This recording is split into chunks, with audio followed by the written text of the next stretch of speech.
Hi people, so it's been long since I posted a video. I thought I could just start this video just like this because I did shoot an intro just not too long ago, but I thought it wasn't genuine enough to be an intro because first I was stuttering a lot. Like I haven't made a YouTube video in a long time and I just feel more comfortable talking to you guys like this. So anyway, yeah, so this video is just about me teaching the 3 tips which I use when I go shoot portraitures with my friends and my models. Alright, so enjoy the video and yeah, enjoy 3 tips which I use to become a better portrait photographer. Yeah. Alright, first tip is angles. So why angles? So basically when it comes to angles, right, it's just the psychology, specifically when it comes to portraiture in general, like it's the psychology behind the angles. So what do I mean? So for example, if I'm gonna shoot from top down angle, it's kind of basically viewing the subject as vulnerable, small.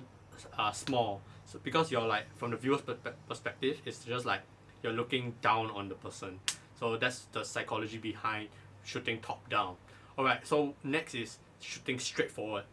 So when you shoot like at the same level and just center, basically it kind of shows the subject being equal to you, like sense of equality and stuff.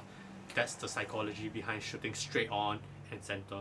Next and final angle which I'm gonna teach is shooting down up.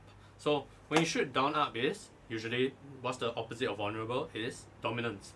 So makes the subject make more manly, more muscular, more in charge, bigger than showing a bigger outlook of the subject. That's why usually in sports commercial, usually you can see shot down up to show this sign of like dominance, superiority, and like just more power, right?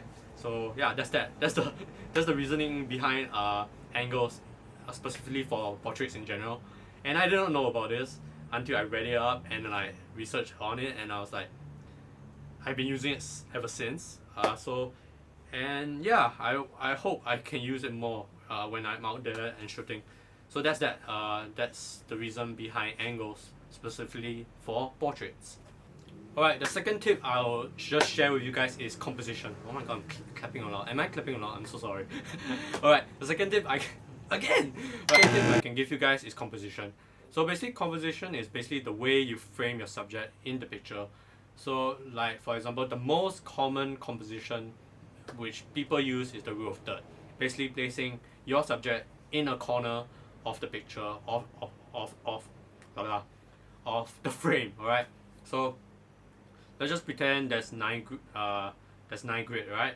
So basically rule of third is placing the subject at the corner of the frame, like I said already. So yeah, but specifically portraiture wise, I feel that you guys already know usually the composition that is used is the subject is usually dead center.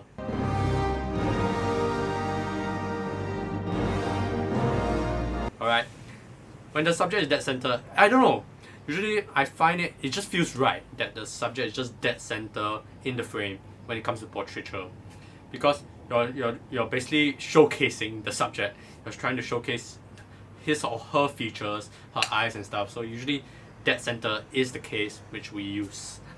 But usually to make the subject really more appealing and make the photo more appealing, right, is I would say, I call it the foreground background rule.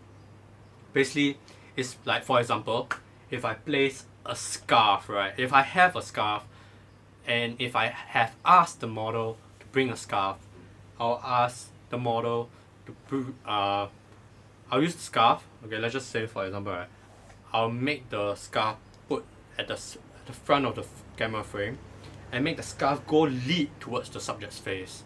So that can be a good composition.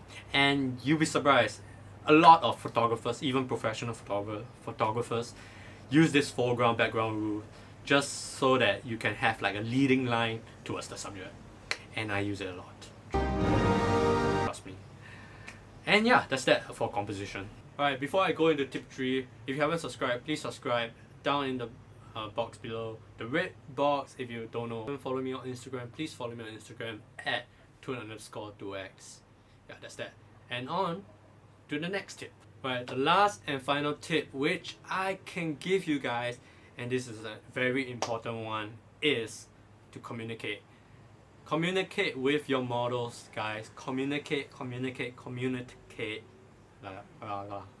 tongue tied. Communicate with your model just to make your portraiture a lot better. You'll be surprised. A lot of beginner photographers don't communicate with their models. That is why they don't end up getting the picture which they want, because they are not making the model look the way they want them to look. Alright, because there's no way you can just like, okay, go in with your camera and just like ask the model to pose without giving her guidance into how you want the picture to turn out. Alright, so that's that. So you must communicate with your model. So the best example I can give you is like my latest, not so long ago, picture of my model at a Christmas theme type of shoot. Alright, so Christmas, so what's the mood? Happy, right? So no shit, you must communicate with the model saying, okay, smile. Alright, you must smile, so that because it's Christmas, it's a wonderful time of the year. Right, I know, I'm gonna scratch that. So since it's Christmas, so you must make the model happy, and yeah, just communicate, joke around at the moment, snap because she's happy and stuff. Yeah, so that's the thing about communicating. Communication is key, guys, when it comes to making good portraiture. And yeah, that's all I can say about communication. Alright, that's it for today. Thank you guys for watching. That's all the tips, the 3 important tips which I use when I'm shooting portraiture to make my photos look good and better. And I hope you can use these 3 tips to make your portraitures look a lot better. And yeah, and if you like this video, please like, share, and yeah, see you guys in the next video. Yeah, bye.